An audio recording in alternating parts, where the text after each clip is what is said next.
그다음에 이제 원래 유경수 여사님은 흰 목련을 좋아하셨는데 흰 목련을 왜 좋아하는지에 대한 그 산문도 거기에 나와 있습니다. 그래서 유경수 여사는 산문은 좀 남기신 분이신데요. 아까 이제 그 일생을 쭉 훑으셨을 때 이제 누구의 이제 자녀로 나왔었죠. 어린 시절에는 작은 아씨로 불리셨습니다. 그리고 어린 시절에도 독서를 굉장히 좋아하셨던 분인데 직접 본인이 운문을 남기시지는 않았지만 백일장을 통해서 주부들과 어린이들이 글과 독서를 많이 할 수 있도록 운동을 벌이셨던 분이라는 건 알 수 있습니다. 그래서 이분의 문학을 얘기할 때 박정희 대통령의 문학을 얘기하지 않을 수가 없어서 조금 언급하고자 합니다. 왜냐하면은 박정희 대통령께서 그 사랑시를 좀 남기신 게 있는데 그것이 다 유경수 여사님을 향한 것입니다. 그래서 유경수 여사께서 영부인으로 활동하실 때 문학인들을 그렇게 가까이 교류하시고 지원할 수 있었던 것은 박정희 대통령께서 시와 산문 또 많은 글들을 쓰신 분이시기 때문에 그런 영향을 받지 않았을까 싶어서 제가 박정희 대통령의 신문을 통해서 문학적 측면에 그 유경수 여사와의 관계를 한번 조명해 보고자 합니다. 박정희 대통령은 4권의 저서를 남기셨어요. 그런데 이 4권의 저서는 초본들을 2017년도 11월 14일 영인본으로 그 박정희 탄생 100돌 기념 사업 추진위원회에서 만들어냅니다. 그런데 거기에서 시와 일기만 모아서 편집해서 낸 시가 남편 두고 혼자 먼저 가는 버릇 어디서 배웠노라는 신문집이 있습니다. 이거는 현재 박정희 문화재단에 가면은 판매를 하고 있어요. 근데 거기에 보면은 시가 25편, 시조가 1편, 일기가 55편이 나옵니다. 박정희 대통령이 새마을 그 노래를 직접 작곡하고 그림을 그렸다라는 것은 많이 알려져 있는데 또 구상시인하고 또 인연이 깊다라는 것도 알려져 있는데 어떤 시를 어떤 내용으로 얼마큼 썼는지는 사실 구체적으로 알지를 못했어요. 그런데 이 신문집이 나오면서 다 묶어졌기 때문에 거기에는 친필로 다 쓴 것이 나옵니다. 그래서 조작된 것이 아니라 직접 본인이 썼다라는 것을 알 수가 있습니다. 근데 여기에서 특징이 뭐냐면요. 거의 내용이 일기예요. 그러니까 박정희 대통령이 남긴 일기장 30편의 일기 55편 중에 30편이 시예요.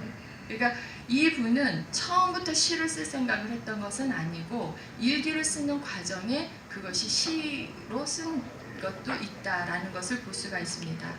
그런데 이제 우리 시조인들한테 알려져 있는 것은 얼마 전에 한국문인협회 시조분과에서 그 번역집으로 낼 때 맨 앞부분에 보면 역대 대통령의 그 시조 해갖고 이승만 대통령과 김대중 대통령과 박정희 대통령의 시조가 아마 한 편씩 나와 있을 겁니다. 시조인들은 아마 보신 분들은 많이 있을 텐데요.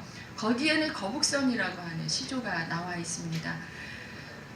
많이 알려져 있어요. 박정희 대통령이 나라를 구한 성운 이순신 장군의 그 업적과 정신을 굉장히 본인의 그 나라를 위하는 마음에 많이 활용하셨다라는 것을 알 수 있는데요.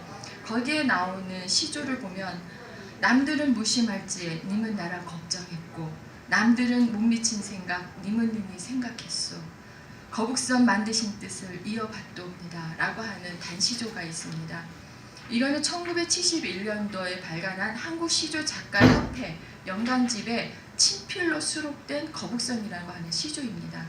근데 이것보다 사실은 그 1년 전 앞서서 1970년에 보면은 여러분들이 잘 알고 있는 충무공 이순신의 그 시조 중에 한산섬 달 밝은 밤에 수루에 혼자 앉아 그 시조 아시죠? 그거를 읽고 썼다는 화답시가 나옵니다. 어떻게 쓰셨냐면요. 한산섬 수루에 올라 우리님 얼마나 애타신고 그 충성 그 마음 받아 결의 사랑 나라 살림 맹세코 통일과 번영 이루고야 말리라 라고 하는 시조를 남기셨습니다. 근데 이 작품이 세상에 나오게 된 것은 그 친필이 그 옥션 그러니까 관운도 공아트 스페이스에서 박정희 전 대통령이 직접 쓴 시조가 남긴 한산섬 친필 시고가 경매에 나오면서부터 밝혀집니다. 그래서 이것이 국가의 이제 팔리게 되었고 그때 시조가 한 편이 더 있었다라는 것이 알려지게 됩니다. 근데 저는 이 이순신 장군의 시를 좋아하시고 이순신 장군의 정신을 박정희 대통령이 왜 좋아하셨을까를 고민해 봤을 때 남들이 무심할 때라는 말씀을 하셨거든요. 시조에 보면은 아마 본인도 남들이 무심할 때 나라를 걱정하고 남들이 생각하지 못한 방법으로 나라를 구할 준비를 하셨기 때문에 그 고독한 순간을 이순신 장군하고 결부시켜서 나온 시조가 아닌가 그렇게 보고 있습니다. 근데 저는 그 신문집을 보면서 다른 사람들은 시조라고 보지 못하고 있는데요. 저는 일기에서 시조를 또 발견을 했습니다. 이것을 뭐 어떻게 나중에 구체적으로 학계에 어떻게 발표가 될지 모르겠지만은 왜냐하면 하나의 작품에서 나온 게 아니라 일기 어느 한 부분이 시조가 나온 게 있어요. 근데 그게 그 부분만 시조고 위아래는 다 자유시예요. 그래서 요것만 뽑아갖고 시조라고 말할 수 있을까 하실 수 있을지는 조금 더 연구를 해봐야 될 것 같습니다만 저는 시조라고 보고 있어요. 그 중에 이제 어떤 부분이 있냐면 일기에 고향에 다녀오다를 보면은 오곡백과 풍성하니 올해도 대풍일세 선영에 참배하며 국태민한 기원하니 추석달 높이 떠서 이 강산을 편주하리라 하는 말이 있고요. 옛동산에 올라서니 추색이 가득하네. 흘러간 옛 추억은 여기저기 남았는데 마을 사람 10중 8군 낯선 사람들 뿐이더라. 이분은 그 1975년 9월 21일 일기에 이렇게 쓰셨는데요. 고향의 성묘차 출발을 하실 때 일기에 보면은 몇 시에 출발해서 어느 추풍령 휴게소에서 잠시 쉬었다가 고향의 성묘를 하고 온다라고 하는 내용이 있습니다. 그 일기 중에 한 부분이에요. 근데 그것이 3543 시적 운율이 맞는 것이 한 편이 있고요. 그 다음에 마을사람 10중 8구는 마을사람이라고 하는 것은 3이 아니라서 마지막 종장이 3이 아니어서 시조라고 완성이 됐다고 볼 수는 없지만 나머지는 운율이 다 맞습니다. 그래서 이 부분도 저희 시조계에서는 눈여겨볼 만한 자료다라고 보고 있습니다. 그리고 이제 또 시 형식으로 쓴 일기에 보면 추석 유감이 나오는데요. 여기에도 중간에 보면 오곡이 풍성하고 백가가 익어가니 나라는 기름지고 백성은 살져가니 이 어찌 천우의 조상의 보살핌이 아니라 이거는 3543이 다 맞습니다. 이 어찌 3이고요. 천우와 조상의 여기가 6개예요. 그 다음에 보살핌이 아니라 43이 맞거든요. 그래서 이것도 저는 시조로 보고 있습니다. 그래서 일반적으로는 거북선 시조 하나가 나와 있고요. 그 다음에 한삼성 달방은 그 시조에 대한 화답시가 나와 있는 걸로 지금 공개적으로 나와 있지만은 저는 그 시 문집을 보면서 곳곳에 일기 속에 시조 형식의 시조가 몇 개 더 있다라고 보고 있습니다.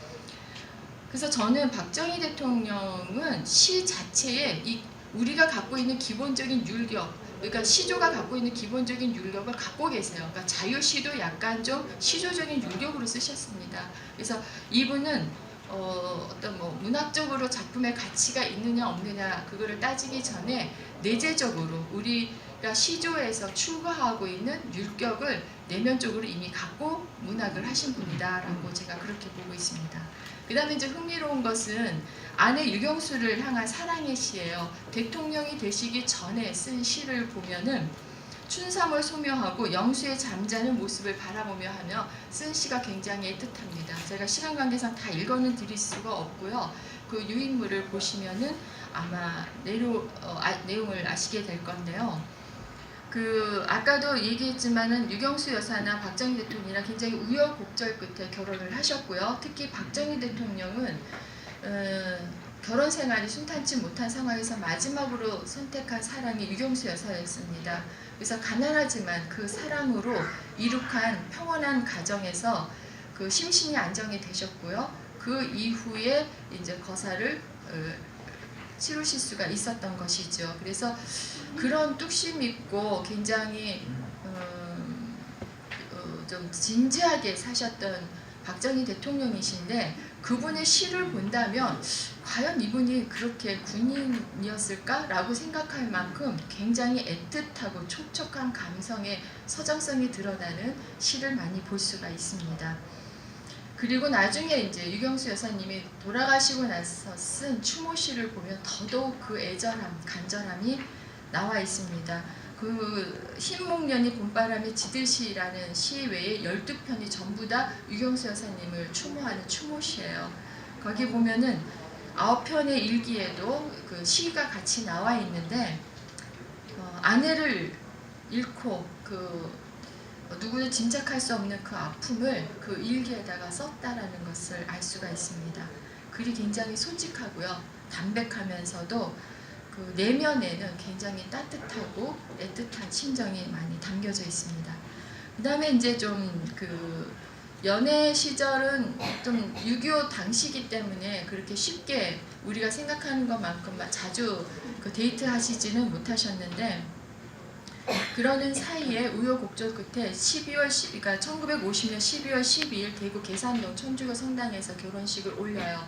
그리고 친구들하고 같이 피로연을 할 때 유경수 여사를 향한 박정희 대통령의 애틋함이 나타난 시를 발표합니다. 검푸른 숲속에서 맺은 꿈은, 어여쁜 꽃밭에서 맺은 꿈은, 이 가슴 설려라, 첫사랑의 노래랍니다. 그대가 있었기에 나는 그대의 것이 되었답니다. 그대는 나의 것이 되었답니다. 라고 하는 시가 공식적으로 발표가 됩니다. 근데 어느 기록에 보면은 유경수 여사가 그 그러니까 박정희 대통령이 중령일 때 만나고 돌아왔는데, 그때 찢어진 옷을 손질을 해주기 위해서 재봉틀질을 하시는데요. 그때 입으로 이 시를 유경수 여사님이 읊었다고 해요. 그래서 동생 그 예수 씨가 그걸 갖고 놀렸다라는 구절이 나옵니다. 그걸로 봐서는 이 시는 결혼 때 쓴 것이 아니라 이미 연애하실 때 그 사랑의 감정으로 쓴 시인데, 나중에 박정희 대통령이 결혼식 하고 나서 피로연 때 친구들한테 발표한 것이 아닌가 그렇게 보고 있습니다. 그다음에 두 분은 신혼여행도 못 가고요. 그다음에 전쟁 당시였기 때문에 박정희 중령으로서 구사단 사령부로 가서 강원도에 가서 사시게 됩니다. 두 분은 편지를 주고받아요. 그때 이제 그 수발병이 두 분의 그 편지를 주고받는 그 편지를 수발병이 배달을 해줍니다. 거기에 애틋함이 많이 나와 있고요. 그리고 그 안에 시가 하나 있는데, 그것이 이제 춘삼월 소모라고 해서 경포대를 일주일간 여행을 했어요. 그러니까 이분들은 신혼여행을 못 가고 잠시 그렇게 왔다 갔다 하면서 만날 때 경포대에서 데이트를 한 적이 있으신가 봐요. 그 이후에 유경수 여사가 대구 집에 가서 보니까 편지가 와 있는데 시가 나와 있습니다. 그게 경포대에서라고 하는 시고요. 이 작품에 대해서는 나중에 박근혜 대통령도 이 시를 읽으면 언제나 신혼초를 연상할 수 있어서 즐거워요 라고 그러니까 부모님의 신혼초가 어땠는지 박근혜 대통령이 상상할 수 있었던 작품이라고 그렇게 알려져 있습니다. 전인권 씨는 그 박정희 평전에서 이 시에 관한 평해설을 쓴 것도 있습니다. 그 다음에 이제 박정희 대통령은 유학 시절에 편지를 또 많이 주고받았는데, 그때 제 첫째 딸 근혜 양이 아장아장 걷는 모습을 아마 유경수 여사가 잘 편지에다가 소개를 했나 봐요. 그때 이제 두 번째 딸일까 아들일까 근영 씨죠.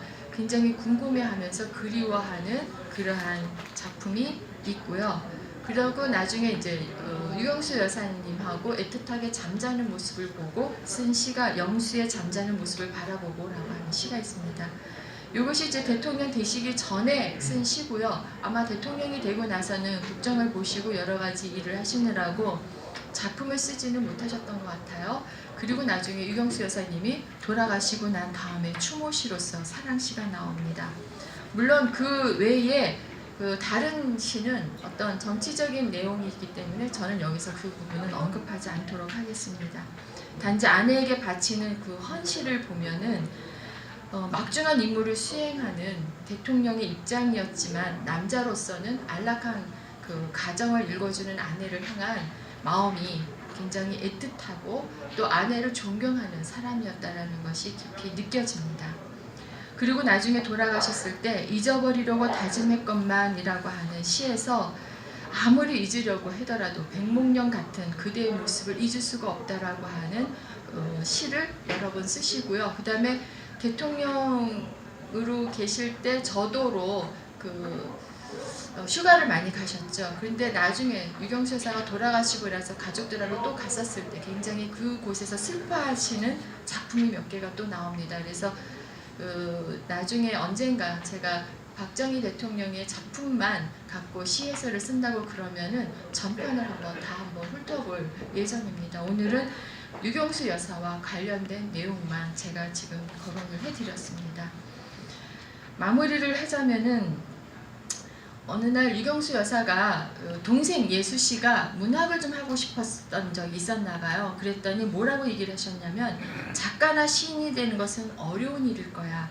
독창적인 새로운 세계를 창조한다는 게 얼마나 어렵겠니? 라는 말을 했다고 그래요. 그만큼 유경수 여사님은 문학을 하는 사람에 대한 마음에 굉장히 존경심과 경외심을 깊이 갖고 있었다는 것을 알 수가 있습니다. 그래서 나중에 아마 문학인들과 교류를 하시고 유경수 여사가 어떤 교류만 하신 것이 아니라 지원을 해야 된다고 했을 때 적극적으로 지원을 하시지 않았을까 싶습니다. 그래서 박정희 대통령의 문학을 살펴보면 내면적으로 두 사람은 영혼을 묶는데 문학이 굉장히 큰 역할을 했다라는 것을 알 수가 있고요. 그리고 박정희 대통령은 시의 운율감이 굉장히 안정이 되어 있어요. 이것은 바로 내적으로 시적인 어떤 시조적인 우리 민족의 정서를 그대로 담고 있는 그런 운율을 기본적으로 갖고 계신 분이었기 때문에 그런 것이 아니었나. 그래서 시조도 몇 편이 나와 있는 것이 아닌가 저는 그렇게 보고 있습니다. 유경수 그러니까 유경수 여사는 영부인으로서 굉장히 훌륭한 일을 해내셨을 뿐만 아니라 또 아내로서 또 지어미로서도 굉장히 역할을 많이 하셔서 또 우리나라의 품격을 올리시는데도 굉장히 공헌을 많이 세우신 분입니다. 그래서 박정희 대통령에 대한 평가를 할 때 유경수 여사님에 대한 평가가 같이 있는 것은 그 두 분의 문학적으로 영혼이 맺어진 그것은 분명히 영향이 있었다라고 저는 그렇게 보고 있고요. 왜냐하면 박정희 대통령이 유경수 여사님의 인품을 존경하는 내용은 그러니까 아내로서만이 아니라 한 여인으로서의 품격도 굉장히 존중하고 존경했던 내용이 그 시에서 나타나기 때문입니다.